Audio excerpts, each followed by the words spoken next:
Keeping well ahead of Seville's sharp scissors, he ran down the hill and was soon on his ship and out to sea. "You'll be sorry," the wizard shouted back at Seville. "All of Dingleberg will be sorry." Not a very nice guy, is he?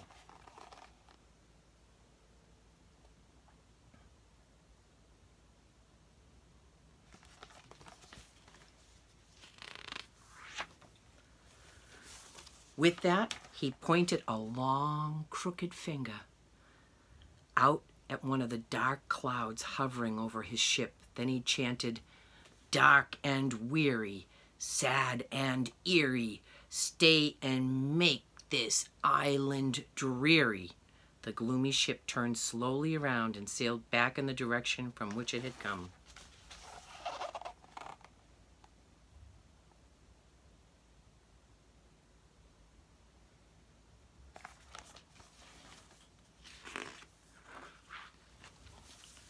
Although the wizard finally disappeared over the horizon, the darkness did not. The cloud stayed, blocking out the sun.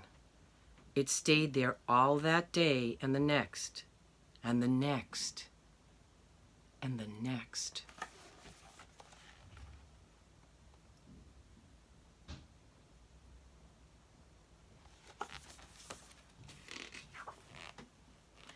A month passed, and as usual, Seville the traveling barber stopped at the island to cut the king's hair. He found Dingleberg a completely different place. It was no longer full of sunshine and gaiety. The cloud was still hanging over the island, keeping it dark.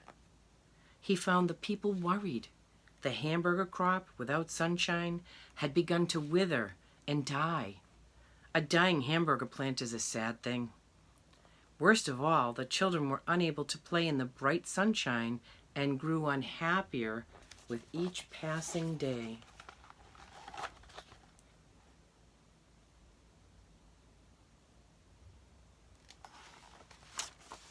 Oh dear. Seville the barber learned that many ways had been tried to move the cloud. The old cannon standing by the gate of the Dinglebird Castle had been pointed skyward and fired, but the cannonball had simply disappeared into the murk. Huge fires had been built, but the cloud was too high for the heat of the flames to reach it. Seville even saw people on their rooftops throwing things at the cloud, things like shoes and bricks and hamburgers. But of course, this didn't do a bit of good either. See the cannon? Holy moly, they were throwing their shoes up at the cloud. It's not easy to throw a shoe all the way up to the clouds, is it? When the barber reached the castle, he found the king, slumped down on his throne, gazing sadly at a plate of withered hamburgers in his lap. Seville cut the king's hair in silence, trying to think of some way to help. About halfway through, he got an idea. "King Burger," he said, "as long as the cloud can't be moved, perhaps the island can be.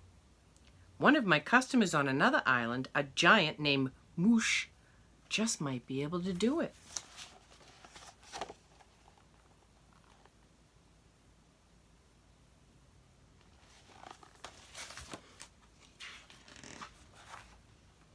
King Burger brightened. "It's worth a try," he cried. "How big is this giant?" "He is so big, I have to trim his beard with hedge shears," replied Seville, "and he has muscles like iron." "Seville," said the king, "I know that you have always loved the princess and hope to marry her someday. If you can save the island, I'll not only agree to the wedding, I'll make you royal barber of Dingleberg." That very afternoon, Seville climbed into his tiny boat and sailed across the sea.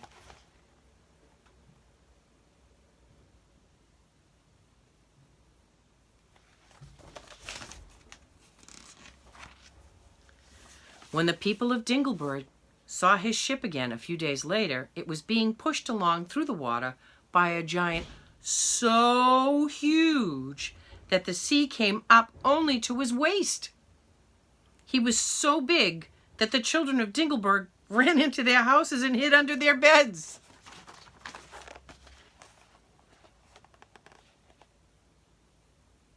Holy moly, he's almost as big as Dingleberg.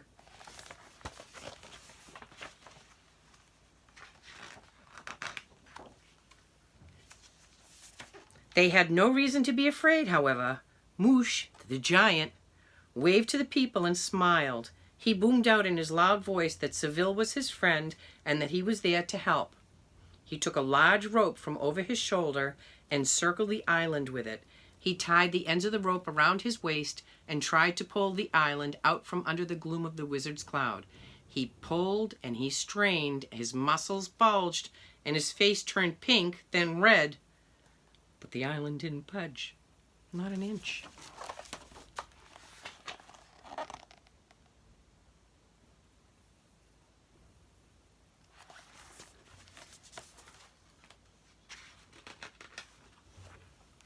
The princess tried to comfort Seville. "You tried your best," she said. "I'm proud of you, even if your plan did fail." "Fail?" cried the barber. "I haven't failed yet. Moosh's brother Moore is twice as big. So big I have to use a scythe to cut his hair. And he has muscles like steel. We will get him to come and move the island." After resting a bit, the giant ate a snack of 482 hamburgers. Then, with Seville perched on his shoulder, he waded off in the direction from which they had come. 482 hamburgers?